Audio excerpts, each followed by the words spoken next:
This is the second part of Sonnet 116 by William Shakespeare.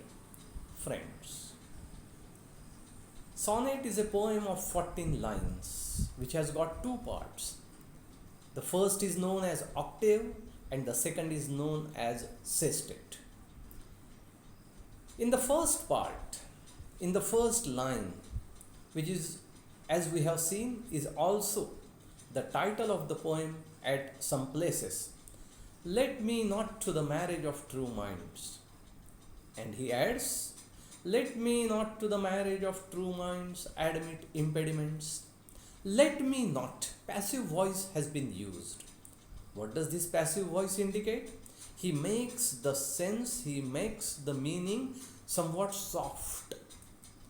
He makes the meaning, or he wants to be a kind of defensive person here. Let me not admit. Anyone may admit, anyone may say, many people may say that love is of this kind, love is not of that kind, and it has impediments. But let me not, to the marriage of true minds, admit impediments. Marriage of true minds, that is love. Marriage of two people is a different thing.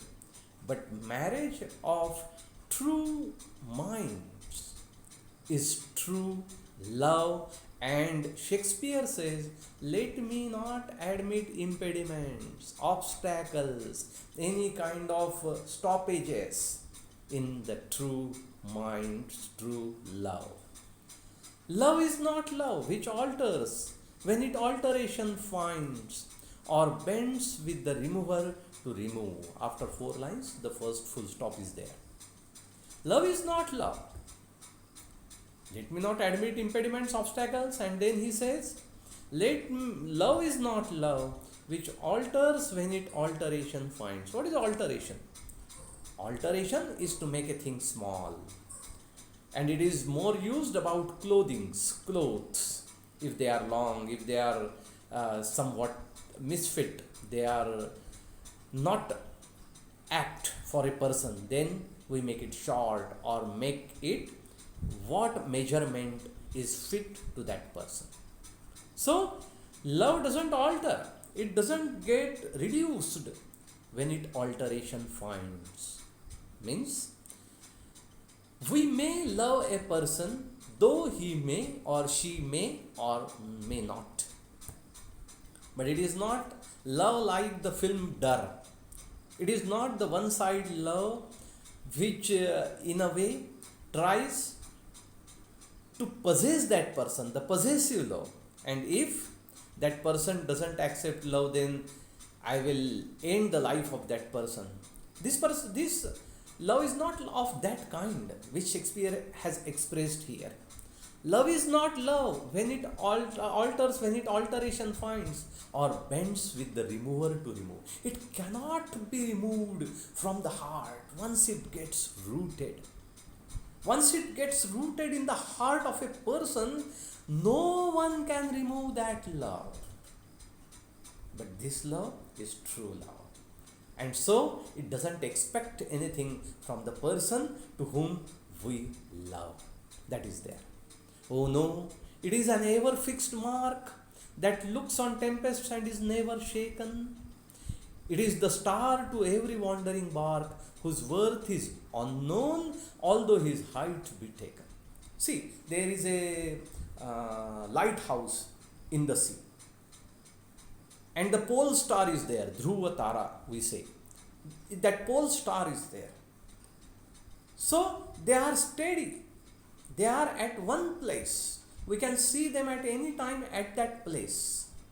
And the direction is known to us. We get directed because of the pole star or the lighthouse. He says love is like that. It is an ever fixed mark. It doesn't change at any time. Love is of that kind. So it is the star to every wandering bark, whose worth is unknown, although his height be taken. So this is the octave of the poem. In the sestet, in the next part, he says, he gives many examples of how love is. Though physical changes may be there, but love is always there till the end of life, last moment of life. This universality, this till the end of life is very important.